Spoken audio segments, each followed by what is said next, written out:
Stock market के अंदर आपने काफ़ी लोगों से सुना होगा मूविंग एवरेज। ठीक है, अब ये होता क्या है मैं आपको इस वीडियो में क्लियर करूंगा।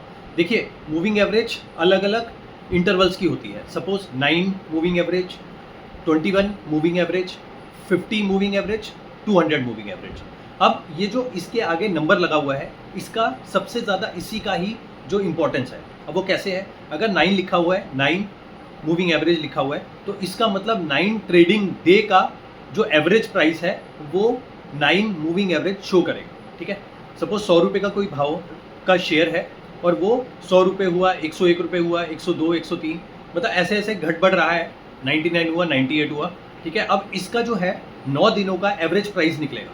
ठीक है, जो भी एवरेज प्राइस निकलेगा वो जो है पर्टिकुलर प्राइस के पास में जो है वो लाइन पर्टिकुलर रहेगी, ठीक, मूविंग एवरेज की। तो वो इंडिकेट करेगी कि उसका जो मूविंग एवरेज 9 मूविंग एवरेज है वो कहाँ पर आता है। 100 रुपये वाले का हो सकता है 103 रुपये पे आ जाए। ठीक है, 9 मूविंग एवरेज।